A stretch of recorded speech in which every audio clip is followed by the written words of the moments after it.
Good Friday morning, guys. My name is Jerry Miller, and thank you kindly for joining us on Real Talk with Keith Smith. An absolute pleasure to connect with you guys on the I Love CVille Network.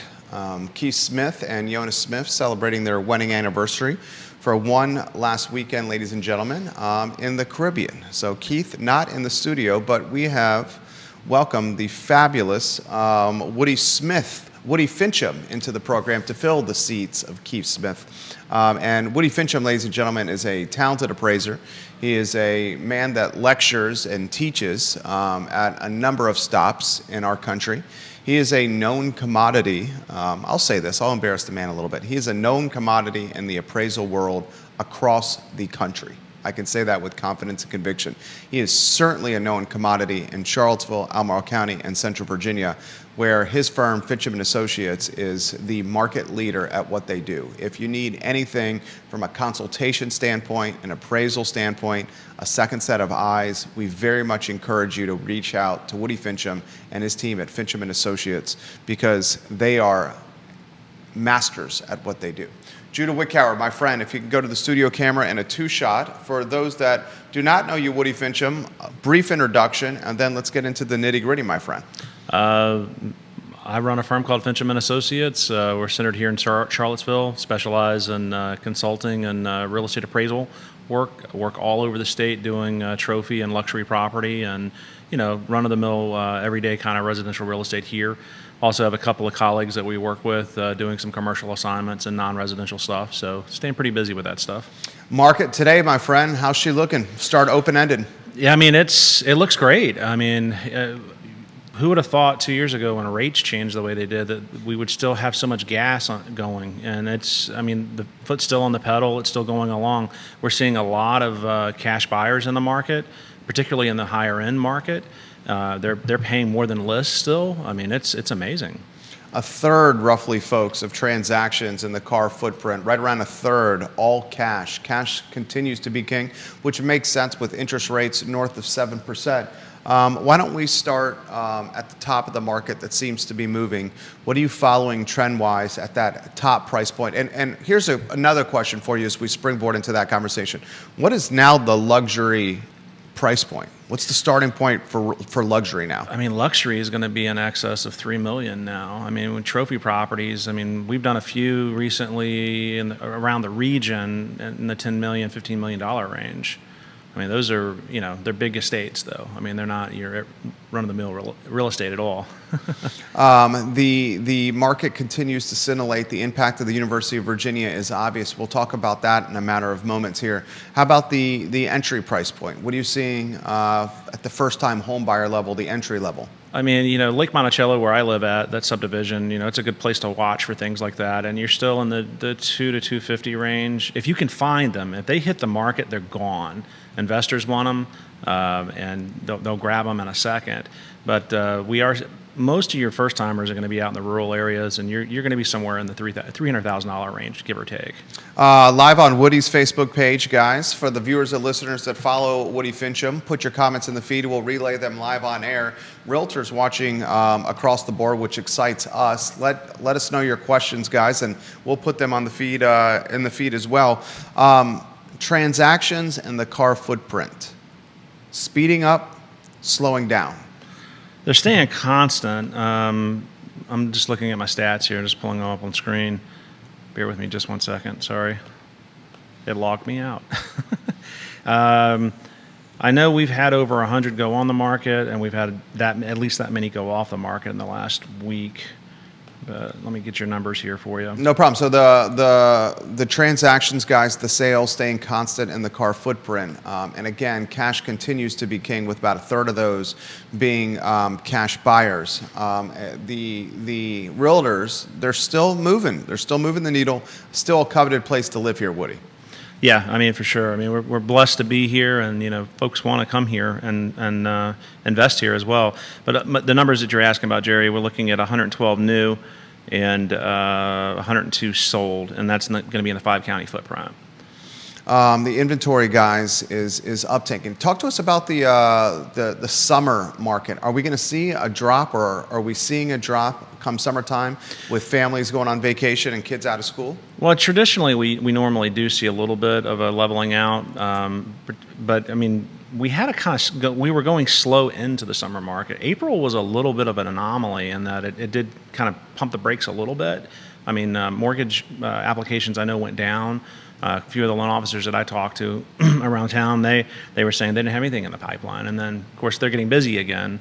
I think we've just had another spike in applications for mortgages. So hopefully it means that we're gonna keep pumping along steadily. I hope the same. Why don't we talk rates? The expectation now is that rates are going to stay in this environment. Yeah. They're going to stay in this environment in that upper sixes to low sevens range, depending on your credit profile, the assets you have on hand throughout 2025, and some are saying into 2026. Do you think the expectation now from buyers is, hey, we know this is the environment and we're okay with it, so we want to get into the pool? Yeah, I think so. I mean, it takes consumers sometimes a little while to get used to it. I mean, we're never going to return. I don't think we'll get back to that once-in-a-generation market we had with the COVID stuff. And I think folks were really happy with that, of course, but we're never going to return to it. I mean, if we move, 50 basis points one way or the other, it seems like a lot right now. I think it's going to stay pretty steady. I mean, of course, international conflicts that are arising, who knows? I know petroleum's getting ready to go crazy, but I guess we'll have to wait and see how that affects everything else. If you if you haven't read the news yet, I'll give you kind of the cliff notes of what's happening. Iran launched more than 100 drones toward Israel this morning after Israel's overnight missile strike on the country killed at least 3 of its senior military leaders. So Iran and Israel, on the cusp of war here. And of course, I guess in war, I should say. And of course, Ukraine and Russia is still ongoing. That's why if you're driving around town and you're like, what the hell is going on? Gas is spiked. In some cases, I'm seeing on the gas tracking websites right now in our area, they've spiked 35 to 40 cents a gallon overnight. The impact that has on real estate, Woody. I mean, it makes the consumer's buying power diminishes because now cost of goods are going to go up. I mean, those trucks that are taking everything out to the stores and bringing food to the grocery stores, I mean, all that's going to cost more for them. It's going to make consumer goods go up, so that means that the normal consumers are going to have less money in their pocket. Does it soften any pockets in the car footprint, real estate wise? I don't think so. I mean, our market's got a lot of buyers and consumers with a lot of means. I mean, the statistic of having over a third of our transactions as cash buyers, I mean, shows that. I mean, we're talking with folks that have a lot of money in the bank and they can pull money from investments and things like that. So they tend to, it doesn't affect us as much, but I mean, the folks that are working hourly jobs, it's certainly going to affect them. Ladies and gentlemen, let us know your thoughts. Put them in the feed. We'll relay them live on air. Bill McChesney, welcome to the broadcast. We've got folks at the TV station down the street watching us right now. Barbara Bosick, she's in the game. She's watching the show. Barbara, let us know your thoughts. Michael Plecker, hello. Carol Thorpe, hello. Thank you for watching the program. Katie Pearl, Dr. John Shabe, the owner of Pro Renata. Supervisor Jesse Rutherford, hello. Thank you kindly for watching the program. Logan Wells-Clalo, Ray Cadell, Tom Powell on the broadcast today. So the market reflective this year, certainly not of COVID period where it was bananas. Are we using 2019 still as the barometer, this market symbolic of what we saw in 2019? It's as close as we're going to get. But I mean, our new normal is who knows? I mean, we're in uncharted territories as far as being able to say what it's going to do. I mean, we got it, Charlottesville for a long time up until COVID, you could pretty much figure out what was going to go on if you paid attention. Rates changing the way they've changed over the last 2 years. But again, with consumers normalizing to it, that's probably a good way to look at it, but I mean, who knows? Do we think a portion of the buying population still is on the sidelines as wallflowers? Well, I mean, life happens, right? So, I mean, people that are going to have children, they need to move for work, things of that nature. That pushes people into the market. They have lifestyle changes or life event changes. So that's definitely going to make people they'll normalize to it quicker because they have to. But I mean, like my wife and I, we're 2.9% on our mortgage. I'm not going anywhere. I mean, we were talking the other day about, as we get older, we might want a one story. But I mean, if I leave this house, I'm going to hold on to it. I mean, it's an investment for us at this point. Vanessa Parkhill in Earlysville, thank you for watching the program. Folks, put the comments in the feed. We'll get to them here in a matter of moments here. Intriguing comment. How does the first-time home buyer compete into this market? Thank you, Thomas, for that question. That's hard. I mean, I've talked to a lot of realtors, and I talk to them all the time. You know, if you've got a first-time home buyer and they don't have the ability to have quite a bit of money to put down, and they can't buy over, $400,000, $500,000 worth of home, they're really struggling to find it. So it's just a matter of, finding a real estate professional to work with to represent you that is really good at bird dogging property, meaning they can find things that are maybe coming onto the market. We're starting to see a little bit of an uptick, excuse me, in rehabs and flips. Once you get out to the rural areas, you'll see, they're certainly going to be more of the first-time home buyer size, 900 square feet, 1,100 square feet, 3-bedroom, 1-bath kind of deal. But you're going to see more of that out in the rural areas and the extremes of the market, which means folks are going to have to commute. But if you need to get a house, that's what you do. Questions continue to come in here. Is Woody seeing seller concessions in today's market? They still exist. It's common for concessions to be somewhere around 2.5% to 3%. So it's not unusual to see it, but of course, with the cash sales, there's usually no concessions with those. This question's come in: are home inspections returning? Yeah, we're seeing a lot of that. I've had several appointments over the last several months either hold or cancel because of home inspection issues. Because they'll call us up and say, well, we don't want to waste the money on an appraisal if we find something. So we're going to put this off for a week or so, and we'll get back with you, kind of thing. So the buyers are paying attention to it. Interesting comment here. To Jerry's point, does he expect softening in the outer counties or the other side of the mountain with gas prices going up? If you're gonna work in Charlottesville and you want a home, you're gonna have to be in an outlying area. So if you're a first-time home buyer, someone that's below that $500,000 mark, you're gonna those are the folks who are gonna get affected most by petroleum because they're going to have to commute in, and because of that, it's going to make life harder on them, for sure. Danielle Shreve, welcome to the broadcast. Thank you kindly for watching the show. Viewers and listeners, Danielle. That's my niece. Okay, thank you, Woody's niece, for watching the program. Put your comments in the feed. We'll relay them live on air. I'll offer some perspective myself and then get to the comments that I'm seeing here. Did we see any stabilizing? We're now, almost 6 months into Trump's second term here. Anything that you've seen from the Trump administration impacting real estate, Charlottesville, Albemarle, and Central Virginia? Business has kind of been trucking along the way it always has here. I don't know if we're isolated or what. Our community is continuing to go strong as far as the real estate market goes. But I've not seen anything that really concerns me at this point. Do we see any concerns? You were the first to bring this to my attention, and I've been following it closely with some of the federal cuts with INJIC, with the government sector, Department of Government Efficiency. Any impact on that locally? Yeah, if anything happens with the Ground Intelligence Center, it's going to affect people. But they're still there. They're still working hard. There's a lot for them to do right now in the world, and we're not seeing any negative impact from anything to do with them. Green has changed completely just because of that complex and all the businesses around it. So, we're lucky to have them here. What jurisdiction are you doing most business in? Well, we specialize in oddity stuff more than regular stuff. But in most of the regular stuff I'm doing quite a bit over in the Valley because I'm one of the few VA appraisers over there. But we're still really doing a lot of work at like Monticello. We're doing a lot of work all around, and our litigation work takes us all over the state as well. So, I've got assignments now in Virginia Beach. I've got something in Williamsburg, working in something in Fauquier. So we're kind of all over the place right now. Viewers and listeners, let us know your thoughts. We'll relay them live on air. We'll give some props, ladies and gentlemen, to John Blair. Love when John is on the show. I've been highlighting the tax environment in Albemarle County of late.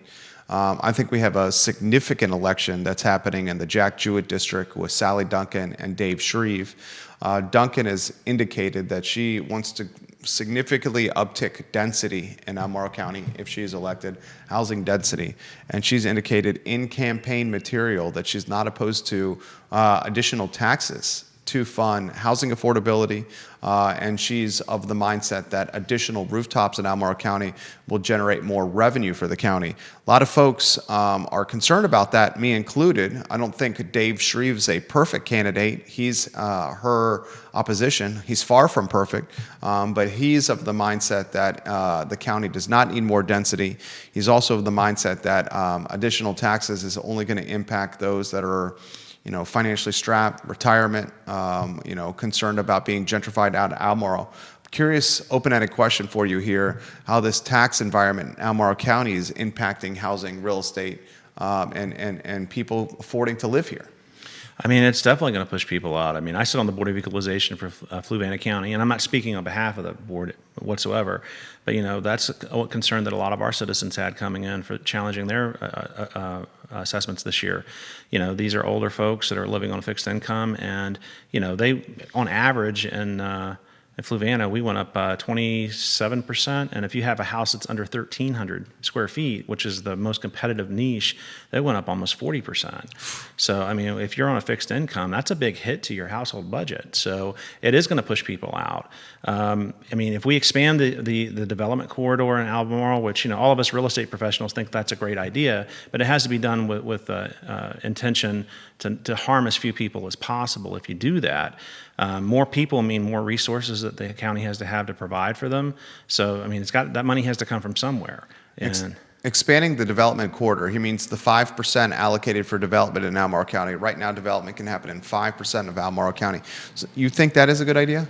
I think that if it's done in a way that it stays along the development corridors that you're never going to get into Ivy too far. You're never going to get out past Whitehall and places like that. I mean, most of that real estate's under conservation easement. So unless the state would come in and say, we're going to take it for eminent domain purposes, like there's a big case like that getting ready to happen in New Jersey.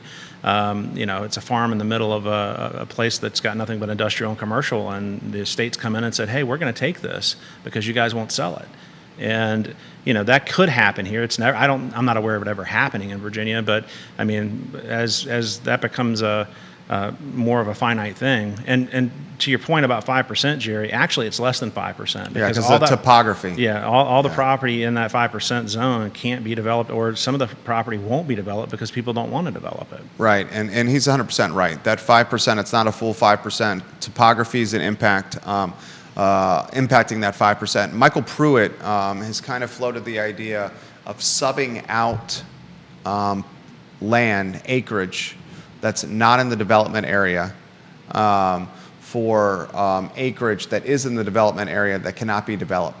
He highlights Rivanna Village, which is Keswick, that Glenmore area, the area around Glenmore, the neighborhood outside the gates, where the community inside the gates of Glenmore fought to have a lot of development happen. Right. And he said, well, if we're not going to do development here, why don't we sub out this for some other piece that's outside the development area, and then we can start developing there to solve a problem. Your thoughts on that? I mean, I don't know. It's gaining some momentum with the board. I don't know a lot about it, but I mean, it sounds like almost a sound plan. But again, there's always unintended consequences with that kind of stuff. So I'd have to know a little bit more about it to really tell you what I thought about it. I mean, I wish Fluvanna would pick up some more. I wish, Louisa is development friendly, but, it's taken them a while to get any more. I mean, Spring Creek's getting ready to dry up, and that's not exactly affordable anyway. So, I mean, Spring Creek, one of the hottest neighborhoods in Central Virginia. It is. I mean, houses I was appraising for less than $500,000 are selling close to $1 million now, and that was just a few years ago. It baffles me. I'm getting old because I'm looking at stuff going, it's not like it used to be. Thank you for sharing the show, guys. For those that are doing that, comments, put them in the feed. William McChesney, we appreciate you sharing the show over on McIntyre Road. I've touched on this, and we'll break some news on the I Love CVille show. We'll kind of tease it now. The 6 luxury brownstones on 303 Alderman Road, Evergreen Builders and Developers, they purchased a brick rancher in the Lewis Mountain neighborhood for north of $800,000. And their idea was to do 6 luxury brownstones in the place of this brick rancher. They had a sign up on the front of the brick rancher, 6 luxury brownstones coming. That sign taken down yesterday. completely taken down, the 6 luxury brownstone sign coming soon. Maybe it's an indication that Evergreen with the Lewis Mountain neighborhood is not going to pursue this plan anymore. We also have some clarity on the new zoning ordinance lawsuit. June of next year is when it goes to court. So this zoning ordinance is an absolute standstill. Yep. More than a year before this gets some time in court here. Charlottesville, first open-ended, then we'll get to zoning. What are you seeing with the city of Charlottesville real estate-wise? I mean, it's a hot commodity. I mean, if you want to be in town, you're going to spend a lot of money to be here. Everything that goes on the market and it's priced well usually sells for more than it's been listed for. I mean, it's amazing to me how many folks are coming in and willing to pay more. And it's nothing that the real estate agents are doing wrong either. It's just it's a really hard market to really to quantify, and really it's going to come down to what the buyer and the seller really want to do. Have you seen any impact at all from zoning in Charlottesville? I mean, there's a lot of folks that are floating around that are on the investor side. I mean, I've got a few clients right now that are looking at trying to figure out if they want to hold and wait for this lawsuit or if they want to just go ahead and do something now. Because if the lawsuit comes out in their favor, or for the folks that want to have more density, they will be able to build way more units per lot than they would be otherwise. So, what they're trying to figure out, my carrying costs right now, can we wait 2 years to do something? And we're doing, in those situations, what we're doing are hypothetical values, just looking at, well, if the new zoning was in effect right now, what would the value be versus what's the value with the as-is zoning? So, of course, the value would be much higher in that situation. So in Arlington, I learned this yesterday. Our guest, Jerry Cox, an attorney from the Forerunner Foundation who's following zoning all over the Commonwealth. He was our guest on the I Love CVille show. He also lives in the Lewis Mountain neighborhood, so he's actively following zoning in the city. In Arlington, the county of Arlington lost its zoning play. Homeowners sued the county, said they didn't do the proper due diligence with this new zoning ordinance that Arlington County put into play. Multiple judges recused themselves of being involved in this case. Finally, the third judge said, "You're right. Arlington County is wrong. The folks that are suing the county are right." Arlington County is since appealing the judge's decision. So it's in appeal right now. There are homes that were built under the new zoning ordinance in Arlington County, and these homes are now trying to be sold. And in the language of the contract, in the listing of the contract, it says, look, you can buy this house, but if the appeal doesn't go through, you may have to tear it down because it's not does not fit the criteria of zoning if this case does not go the way of Arlington County. And the attorney that joined us on the show yesterday said, anyone that's considering doing building in Charlottesville under the new zoning ordinance, thinking the new zoning ordinance is going to survive, should look at what's happening in Arlington County. Absolutely. Because the realtors are having to list houses that were built under this radical new zoning in Arlington, saying, if it doesn't go the way that Arlington County wants, what you're buying here may have to be torn down. Oh, yeah. And that just boggles my mind. Yeah, I mean, that's a lot of liability because everybody involved in the transaction in that situation, if they got to tear it down, they're going to sue the real estate agents involved, they're going to sue the appraiser involved, the home inspector, everybody's going to get sued. The title company will get sued. So, I mean, anybody writing title work on that, anybody wanting, Well, how do you even write title work on that? I mean, that's my guess. And, as an appraiser, if I'm appraising something like that, I have to call that out in the report. And that's a very risky position for a lender to be in, too. I mean, you're going to... How would you even lend on that? I don't think they should. I mean, whether or not they will or not, that's another question. Louis Delgado watching the broadcast here. Louis, hey, buddy. So how do you characterize then what's happened in Charlottesville? I mean, we have plaintiffs suing the city. Yeah. We have a third-party law firm representing the city because they don't have a city attorney that's misfiling deadlines. The plaintiffs are now saying to the judge who lives in the city and is a homeowner, whose wife is a housing activist, who openly was petitioning, protesting, proclaiming that the new zoning ordinance should materialize because she's a housing activist. Right. The plaintiffs are screaming conflict of interest here, missing filing deadlines, potentially default. I mean, has nothing really materialized? This is a soap opera. I mean, not to talk about federal politics, but I mean, look at the Supreme Court. I mean, we've got a sitting justice there with a wife that's kind of a loose cannon, and they've continued to say that it's not a conflict of interest for them to write opinions on the court. So does that filter down to our local courts? Maybe, maybe not. I don't know. It's not definitely not my wheelhouse or expertise, but you know. That I've had a few investors reach out wanting us to do some consulting with them, like I was talking about. That tells me that people are trying to act as prudently as they can, because you don't want to lose everything you've put your money into, because you can't forecast exactly what's going to happen. So your wife, Lori Fincham, watching the program, she says, "How can someone even get a loan on a property like that house in Arlington that has the language in the listing?" Well, what'll end up happening is it won't be in the contract. You'll get an out-of-town appraiser to come in that doesn't understand it, and the retail mortgage company won't have any idea what's going on, because they're headquartered someplace else, and so it's easy for stuff like that to filter through, unfortunately. Unbelievable. And to his point, this is why you use local professionals, local lenders, local appraisers, and real estate agents and realtors that know the market. Kevin Yancey, welcome to the broadcast. He lives in Waynesboro. How about a snapshot of Waynesboro to Augusta County for Kevin Yancey? It's doing well. I mean, it's still, we do a lot of work over there again because of the VA panel, and just some regular conventional work as well. I mean, I'm getting ready to do 2 different partial release assignments over in Augusta County, which is where people are taking larger pieces of land and they're selling off a portion of it. And if they have a mortgage on it, they have to understand what the impact of the value is going to be.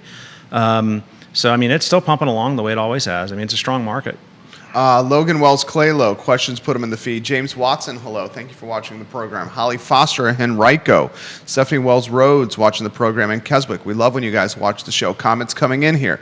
We'll relay them to Woody Fincham. This is an incredible question that I'm sure you get all the time. And by incredible, I mean, I know you hear this constantly. Does he expect rates, or is he hearing that rates are going to drop, which would stir even more activity into this market? I don't think rates are going anywhere right now. Yeah. I mean, there's nothing indicating that we're going to see a rate drop. Miklo Los Peros watching the program in Mexico. He's giving you some props right now on your Facebook page. Hey, Aaron, how you doing, buddy? Was that a nickname he's got? Yeah, he goes by Aaron. Hello, Aaron. This comment's come in. What's up with all the price reductions that are going on? The market, some sellers are still a little zealous. I mean, we know that in our firm because we get hired to do a lot of pre-listing appraisals for agents who are dealing with difficult sellers. They still think they're in, just the COVID mindset, that they can get whatever they want for their properties. And in certain segments of the market, yes, things are going to sell more than list. In other parts, they're not. So, I mean, if you're in a middle-class market or thereabouts, you're going to see some adjusting because folks are trying to hit it too aggressively. You touched on, this comment's come in, you touched on flipping is coming back. Can you put more perspective into why flipping is coming back? Well, I mean, there is more, not more, but, there is foreclosure inventory out there. And there's always, the older folks, some folks will pass away and they don't have heirs. So that, gets into a situation where, people that are good at bird dogging property can really find them. I mean, I must get 10 emails a day from various agents and investors around, and they're just sending the blasted emails out to everybody. Hey, if you know anybody who's got a piece of property that they need to sell because of grandma going in their retirement home or something like that needs repair, we buy those all day. And they're looking for those because they want to get them and flip them. And we're not seeing as many folks wanting to buy them and hold them for rent anymore. It seems like they want to flip more. The investment opportunities and that deal flow is certainly coming across my desk as well. And where I'm seeing a lot of those investment opportunities is not necessarily in Elmore County. The point that he made is it's kind of on the outskirts of Central Virginia where the houses are priced more affordably for purchase. Yep. And then the investment opportunities that I'm seeing, the folks are, I don't want to say lipstick on a pig, but like the cosmetic work. And then turning around and trying to do a quick flip is what I'm seeing. This question's come in. Can you offer some insight into multifamily in the area? Multifamily is not really my specialty. I know that with the university here, multifamily it does have a strong market. But the real estate appraisers who do that, I don't think we have anybody in town that really specializes in multi. Most of it's folks from other parts. So I'm not the right guy to really answer that question. Sorry. Nope, no problem. How about commercial? I know that's not your specialty either, but you do some commercial. I do some. Most of the commercial I'm going to work on are going to be things like equestrian hobby farms or working farms that have residential components with them, conservation easement work, that kind of stuff. That's not usually what a normal residential appraiser would do. I know my colleague, Heather Placer-Mull. She's watching and just like the show. Yeah, Heather's busy. I mean, she's always running around doing stuff appraisal related and brokerage related because she's also a broker. But all of my colleagues on the commercial side are staying really busy. Viewers and listeners, let us know your thoughts. We'll put them in the feed. This question we get all the time. It's come on the feed again. Why are there not more condo sales in this area? Condos are gold. I mean, if you've got a condo unit that you want to live in, great, but most of them are, not most of them, but a good amount of them are rentals. Someone gets a hold of anything around the hospital or the university. I mean, that's immediately going to be a great option for a rental. And we're seeing a lot of midterm rentals, meaning, traveling nurses and things like that. They're going to be there not for, short term is going to be less than 30 days. Not like the Airbnb model. That doesn't really work in that market, but it does work for midterms where they'll have 3 or 4 nurses or whatever. They'll each will have a room inside of a condo, and they can walk to the hospital. Those things are really strong. That's why people aren't selling them, and because they're cash cows. This question's come in. Woody Fincham, you said you live in Lake Monticello. We've seen some properties stay longer on the market at the Lake Monticello. What's going on there? Mispricing. I mean, either that or there's something going on with the property itself. Is that what you've seen as well? Yeah. I mean, if you've got a bad foundation on a piece of property, I'm not speaking about anything specifically, of course, but I mean, a property that's really torn up, that stuff won't qualify for V or FHA, and a lot of conventional programs won't allow a torn up house either. They're going to want some repairs being done to it. And, it's just not something that lenders want to deal with. And if they overprice them, of course, folks are not going to buy them. Questions continue to come in. People like when Woody Fincham is on the show. I'll highlight some of the viewers and listeners and get to this question for you about acreage. The question on acreage, as you can get thinking about this one, is how is acreage valued by 1 acre or less, or the so I'm going to have to paraphrase this for the viewer and listener. Sure. I think what they're saying is if you have a house that has multiple acres on it, do you take what 1 acre in Albemarle County is selling for and times that by the acres you have? And I can answer that for them. It doesn't work that way. It doesn't. But maybe you can offer that perspective there. I'll highlight Lauren and Ivy that's watching the program. I'll highlight Evan that's watching the program. Poles, thank you for watching. Colleen Tyler's in the game. She's watching the program. G. Milo, hello. Jehu, hello. Michael Pruitt, hello. Wow. Watching the program. Scott Thorpe, hello. Dave Warwick, hello. So the acreage question for you. So acreage is one of the most difficult things to appraise. It's difficult to do because you have to understand highest and best use analysis. And I'm not going to get into an appraisal lecture here, but what I will say is that the most valuable part of any piece of acreage is going to be the actual home site. So depending on where you're at and location, your home site's going to be somewhere between 2 to 5 acres. Anything beyond that's either going to be what we classify as excess or surplus acreage. So the bulk of your per acre value is in that home site. Anything excess to that or surplus to that, and the difference between excess and surplus, excess means you can do something else with that. You could subdivide it and make it even more valuable. But surplus just means it's just additional land that goes along with it. As you have more of that, it diminishes in economies of scale. It's going to diminish in value. It's all worth more. In most cases, but it's not going to be worth as much per acre as that home site's going to be. And that's what a lot of folks, every time a piece of land sells, they want to talk about what the per acre price of it is. And that's an easy way for us to all think about it. But I mean, there's going to be, your first 5 acres is going to be worth a whole lot. Your next 20 acres is going to be worth less. And then when you get 20 or 50 acres out from that, that's going to be worth even less. So it diminishes as you get bigger. That's a good explanation. Try. That's a very good explanation. Andy Austin giving you props on that explanation. Double Lawrence Sparrow giving you props on that explanation. Another right there. niece. Like and share the show, guys. Put your comments to the feed. We'll relay them live on air. Folks are highlighting, Kevin is, that Augusta County is the potential goal, that there's so much land and a jurisdiction that's eager to develop. Any thoughts on Augusta County? I mean, it's a great location. My son and his wife live there. That's where they had their first home. They're now in Chesterfield. But I mean, I don't disagree with what he's saying. I mean, at some point, leadership's going to look at it and see if it's sustainable to continue to allow a lot of development. But land's expensive even over there. I mean, all the development that we've got going on right now by the national builders, like NBR and some of the other regional and state level builders, is because they bought cheap land back when the market crashed. They were buying things for pennies on the dollar compared to what the previous owners had it for. And so there was a lot of land that they could get that was actually affordable. Land's not affordable anymore, and no one's going to just give it away. So it's going to become a challenge over there too at some point. Do you see any development happening in Charlottesville? In the city, or yeah, I mean, there's not a lot of places to develop. You see a lot of redevelopment. I think that's going to become the flavor more so than anything else. But a lot of that's going to really hinge on how this case comes out. I mean, if the courts decide that they don't like the new zoning, then that's going to change a lot of things. We have Roger Voisinay and Richard Price on Wednesday's show. They're the developers behind Woolen Mills Court. Yeah, I saw the plans. Yep, he's Roger's got those plans. Roger's a great guy. So we're going to talk about that with Roger and Richard on Wednesday's show. Comments continue for Woody Fincham. Does he expect, this is an interesting one, does he expect teardowns to happen in the city because there's nothing left to develop?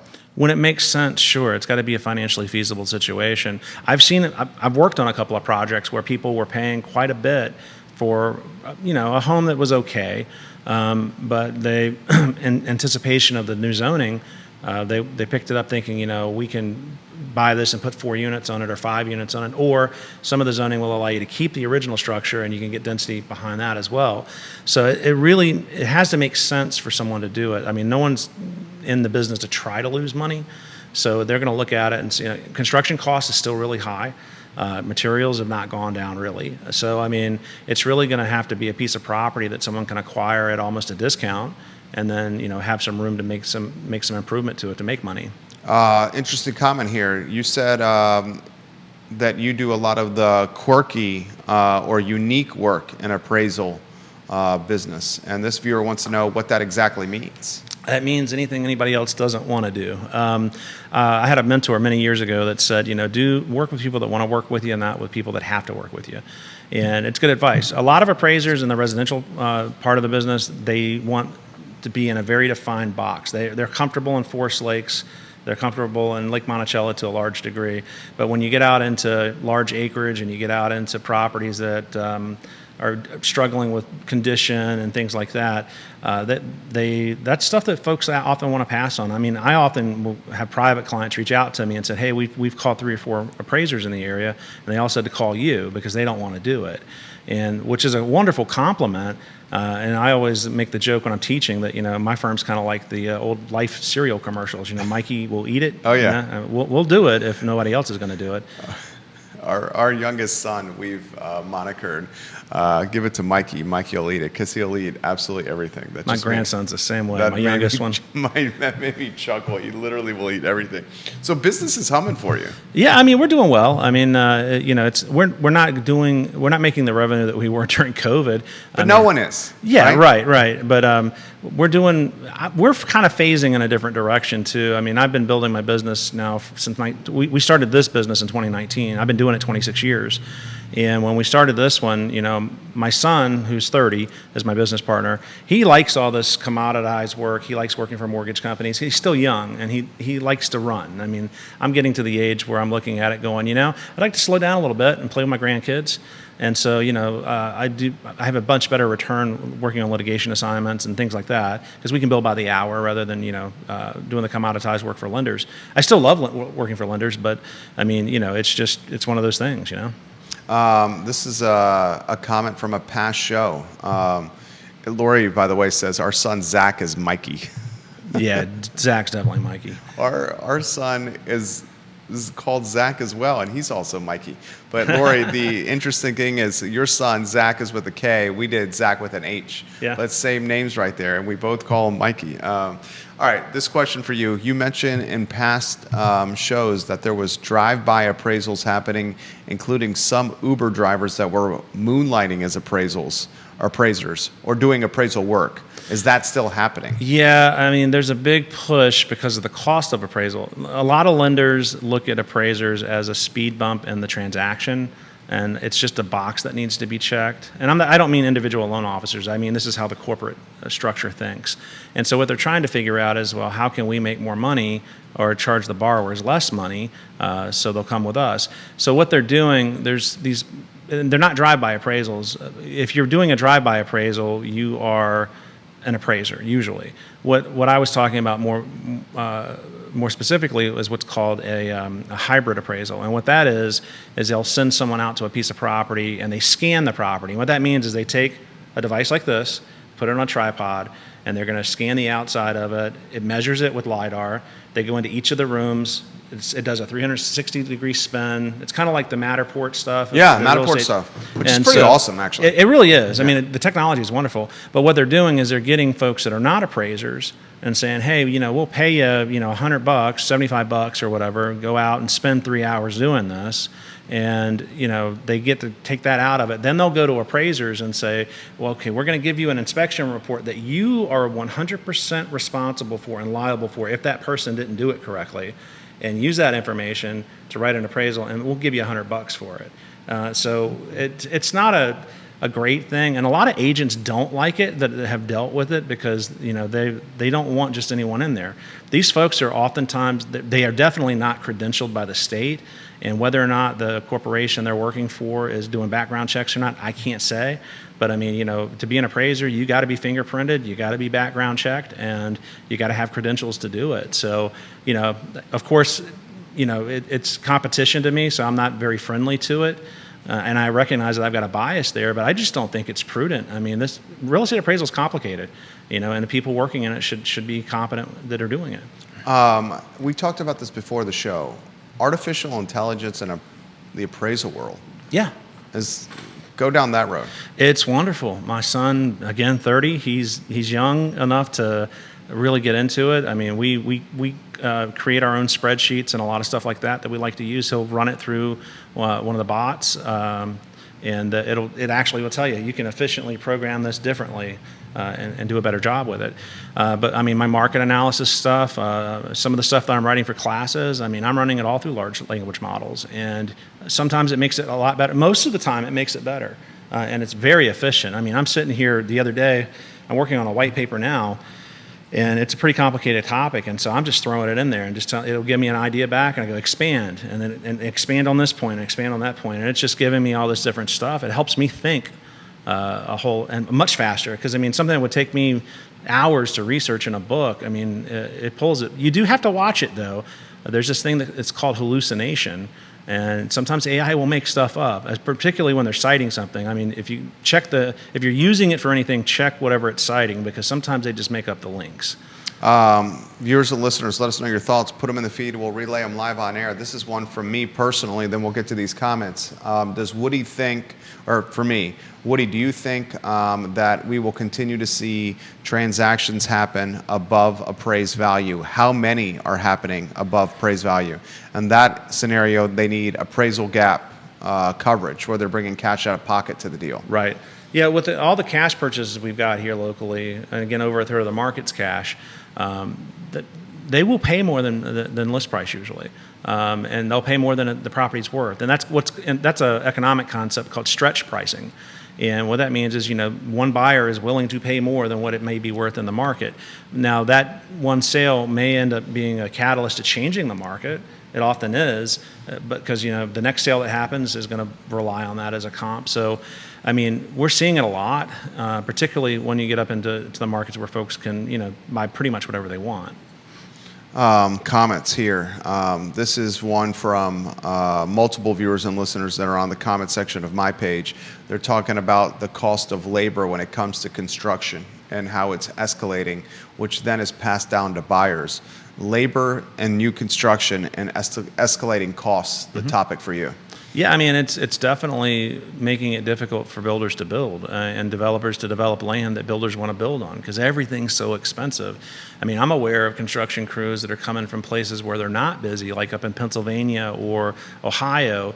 They'll get a bunch of folks into a van and bring them down, and they'll stick 6 people in a hotel room, and every day they go out and work and send their money back home, wherever they're from, and it's a necessary evil right now for them to have to do it because we just don't have the tradespeople here to do it. I mean, just the amount of volume we've got going on, and of course, the more it's supply and demand. I mean, just they can get a lot of wage right now for that. What are we going to do when and UVA has been emphasizing this number a little more when a few thousand additional people move to this area? We're going to pay more for real estate is what we're going to do. I mean, everything's going to become even more finite because there's more buyers out there. The new biotech executive director, he's touting to the media that he's going to make Charlottesville the biotech capital of the country, much like technology is in Silicon Valley. He says his push, his mission with the Paul Manning Biotech Institute is to make it what Silicon Valley is to technology right here in Charlottesville.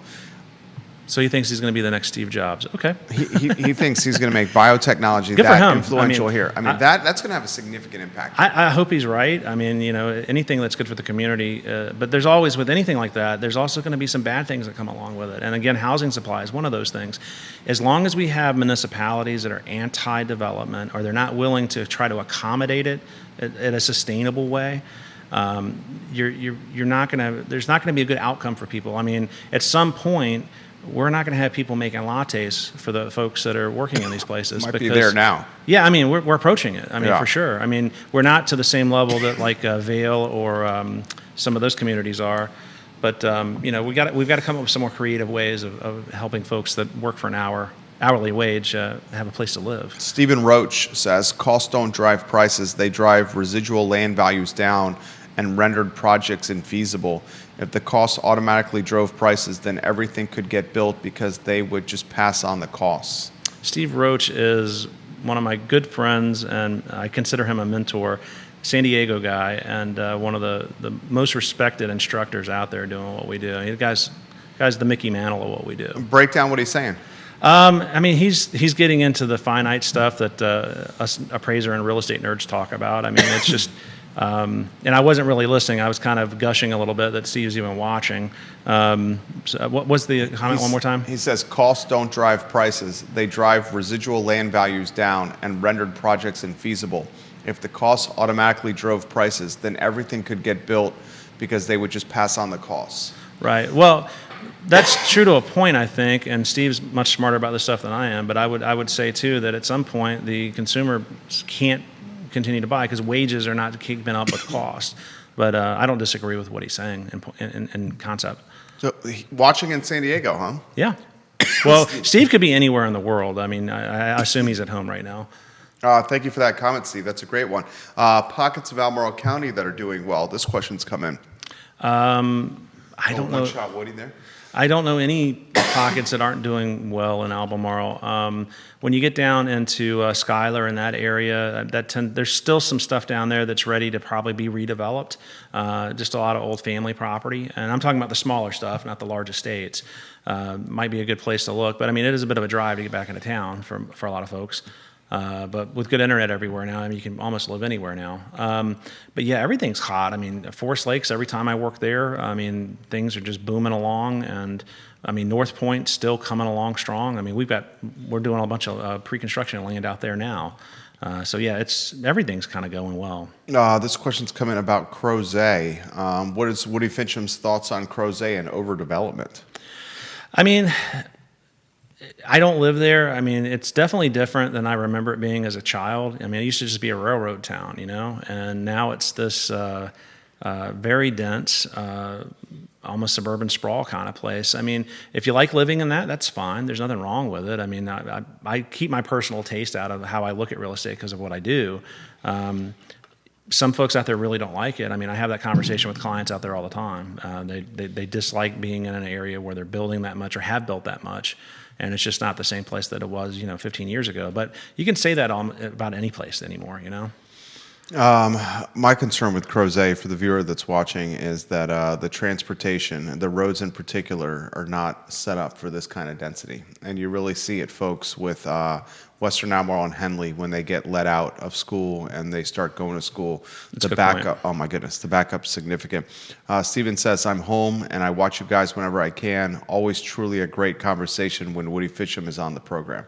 So he's returning the Thanks, positive Steve. praise over there to you. This comment's a very good one. Albemarle County, from a development standpoint, where is it going to happen? That's a good question. I mean, that 5% or less corridor that we keep talking about, they're going to need to push out on it. I mean, if we're truly going to allow development to happen, I mean, land is finite, and we're not a community that's willing to go up in density as far as skyscrapers go. We're not going to do that here. That'll take away from the Jeffersonian overlay, but